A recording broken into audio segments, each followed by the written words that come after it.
Всем привет, Самитаричан! Сегодня у нас будет видео об отношениях в Японии. Расскажу, каково это встречаться и быть замужем за японцем, а также отвечу на ваши вопросы. И не волнуйтесь, я моего мужа не обделю, он тоже на ваши вопросы ответит, но немного позже. І перший вопрос: як довго ви зустрічалися, а потім одружилися?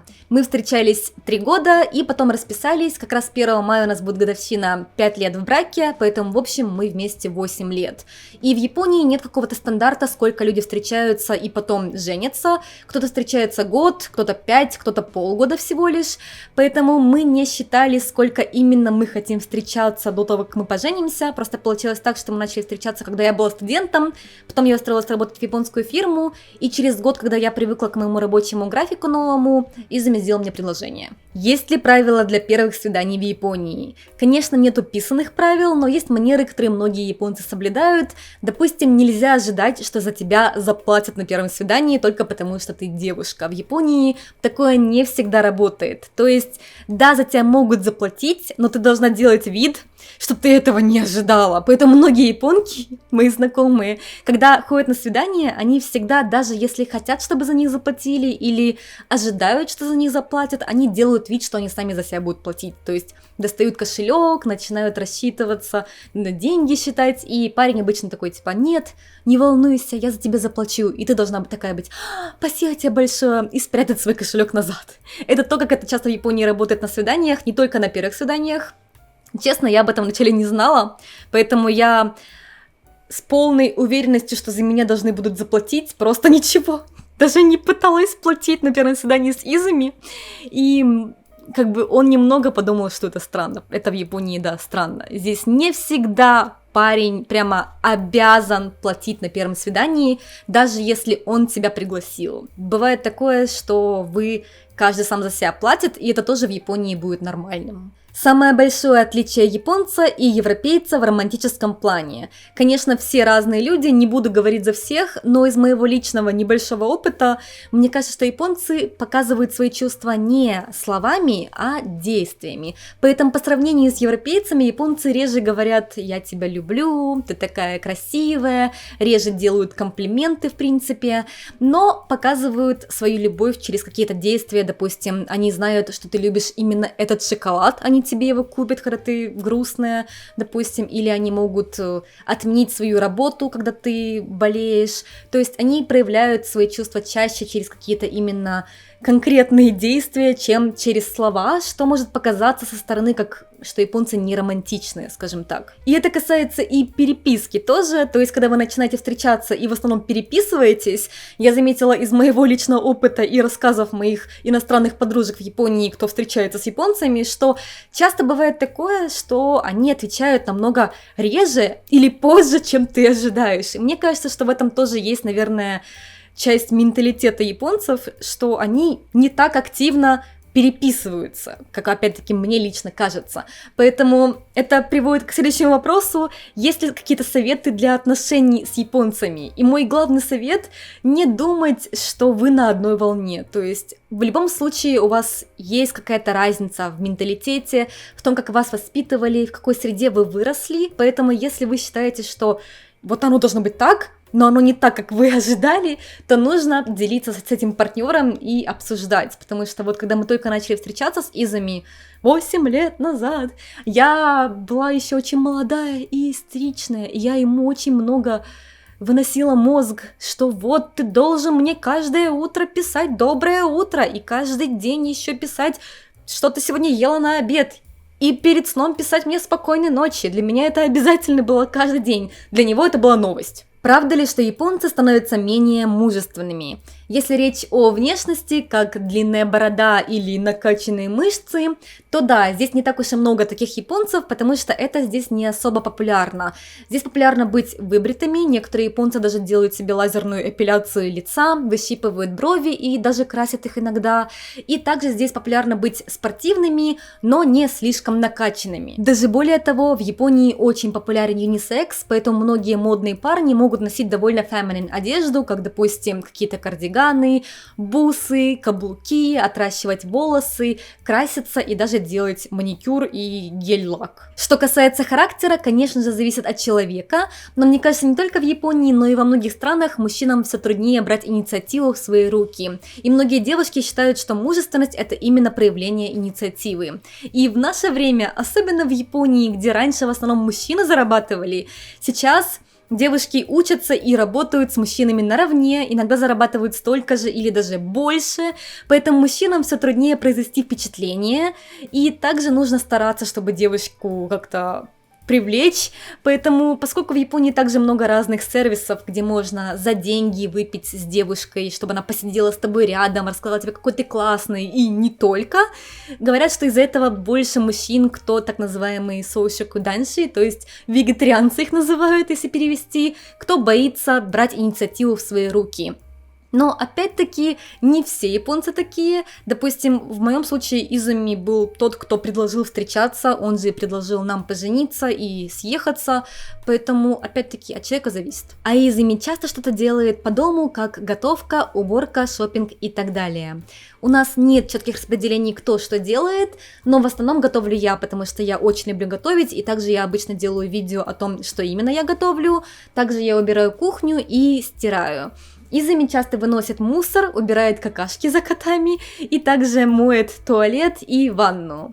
И это не совсем как наша семейная традиция или устой, но мы пришли к выводу, что для поддержания здоровых отношений важно, чтобы один человек не делал 100% чего-то. Очень трудно сделать, чтобы вы делали 50 на 50 вашу и работу, и какие-то бытовые вещи, как та же готовка, но если это будет, допустим, хотя бы 70 и 30%, то тогда намного проще в плане меньше стресса. Не будет такого, что вот, только я готовлю в этом доме, или вот, только я выношу мусор. Ты никогда не выносишь мусор, потому что если ты берешь хоть немного ответственности на себя, то тогда ты знаешь, насколько это трудно, и тогда ты больше, наверное, спасибо за это говоришь.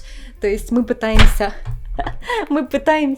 чтобы не было такого, что один человек делает вот это, другой человек делает вот это на 100%. Конечно, в основном какашки за котами убирает Изуми, но иногда я тоже это делаю. Чи є якісь звички, які Ізумі перейняв з нашого менталитету? Я, конечно, не знаю, это именно менталитет или мой личный характер, но я общаюсь с моей семьей намного больше, чем Изуми со своей семьей. Я, конечно, не звоню им каждый день, но пытаюсь хотя бы несколько раз в месяц звонить моим родителям, а также бабушкам и дедушкам для поддержания отношений. И Изуми это всегда очень сильно удивляло. У него прекрасная семья и хорошие отношения с ними, но при этом они никогда не созваниваются и даже не переписываются. И видим мы их раз в год, на Новый год максимум. Поэтому ему почему-то нравится, какие у меня и моей семьи близкие отношения, и последние несколько лет он начал также себя вести со своей семьей, он начал звонить им чаще, без какого-то повода, он даже сделал группу, чат для переписки с родителями и братьями и сестрами своими, поэтому в этом плане, мне кажется, он сильно поменялся. Изуми сам выбирает стиль в одежде или это сфера под руководством Тори? Давайте у него спросим. Изуми 自分で自分の服を選んでるのか、それともトリ監修なのか。全部自分ですよ。でも意見は聞くけどね。まあそうね、これどう？これどうみたいな。У вас есть схожие интересы и увлечения, либо вы полные противоположности? サウナ？サウナ趣味として言うなら確かにサウナめっちゃ好き、二人とも。アニメめっちゃ見るよね、アニメとか映画。そうね、アニメは特に一緒に見るかもね。キャンピング、バーベキュー。バーベキュー。 5-10 советов по сохранению длинных отношений от вас. 一番何がいい？じゃなくて、この関係性がいいなって思ってる。みんながそう思ってるらしいよ。珍しいね。まあ私が動画編集してるからね。動画以外のこともあるからね。でもあれじゃない？自立してることじゃない？なんかお互い自立すること？生活的にも精神的にも経済的にもお互いに勝手に過度に期待しないことじゃない。お互い期待しすぎるのは一番良くないな、私も思うんだよね。頭の中にしかない相手の想像するのは良くないなと思ってて、3つ目はなんかあれかな、尊敬するお互いを。まあめっちゃシンプルだけど本当に大事だなと思ってて。Расскажите о ваших языках любви. 具体的なやつが何だっけな。もうラスト1個になっちゃってる。どうぞ食べて。いいの？いいよ、もちろん。この愛の表現。この5つの中だったら、なんか、手伝いかな？手伝い？車で送ってあげたらいいかなとか。あと、重いもの持ってたら。それができなかったら、なんか居心地悪いと思っちゃう。これされたら愛されてるなってなる。それも手伝いとか気遣いかな。私のために時間を使ってくれたら愛されてるなと思ってる。でそれが、別に手伝いだけじゃなくて、実際になんか一緒に散歩したりとか、一緒に晩ご飯食べるとか。自分から多分、私料理を作ることで愛を表すタイプだと思うんだけど、それって何になるんだろうね。それも時間なのかな？プレゼント? Що було самим різним в ваших культурах, до чого ви не могли звикнути? あった？逆に。俺あんまないんだけど。愛してるとか、あんまり言わないとか、バラをくれない、花をくれないみたいなのが最初あったかな。けど、まあ、そこまで私はそれを大事にしてるタイプじゃないから。確かに束縛強いなってちょっと思ったけどね。なんかメッセージすぐ返せなかったら、こんな切れるみたいな。切れてない？なんか文化なのかな？俺ちょっと若いからかなって思ってたけど。確かに。Що Ізумі подобається найбільше з того, що ти готуєш? うわー、いっぱいあるな。何作ったっけ最近。ただ覚えてないだけやんけ。いや、煮物もあるんだけどさ。ラザニアも好きだし。リゾットも美味しかったな。リゾットよかったね。Як Ізумі зробив пропозицію? Японці романтичні. Є ціле відео з пропозицией, предложением руки. Ізумі, посмотрите. 見てください。約5年前の。よく覚えてるね。よくわかったね。Пропозиция.